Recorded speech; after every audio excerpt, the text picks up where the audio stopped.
Good morning friends, good morning তোমাদের সবাইকে। তোমরা সবাই কেমন আছো? আমি খুব ভালো আছি। তো আজ সকাল সকাল একটু তাড়াতাড়ি উঠেছি ঠিকই, মর্নিং ওয়াকটাও করা হয়ে গেছে, তবে চা খাওয়া হয়নি, চা একটু খেতে হবে আমাকে। আর এই দেখো এখানে ফুল জোগাড় করে নিয়েছি, আজকে যেহেতু মায়ের বড় পুজো, তাই এই বড় পুজোতে আমাকে এখন আমরা তো প্রত্যেক দিনই নিয়ে যাই, তো আজকেও অনেকেই নিয়ে যাবে, ধরো ফুল ফল সবাই প্রচুর পড়বে আজকে।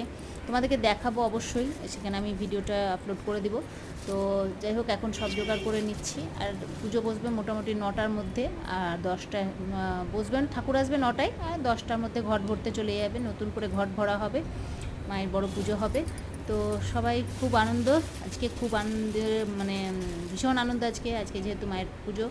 তো যাই হোক, তোমাদেরকে দেখাবো। আমি এখন রেডি হই, আর এই ফুলগুলো এক জায়গাতেই করে নিই, সবাই একসঙ্গে যাবো তখন। টাটা, তোমার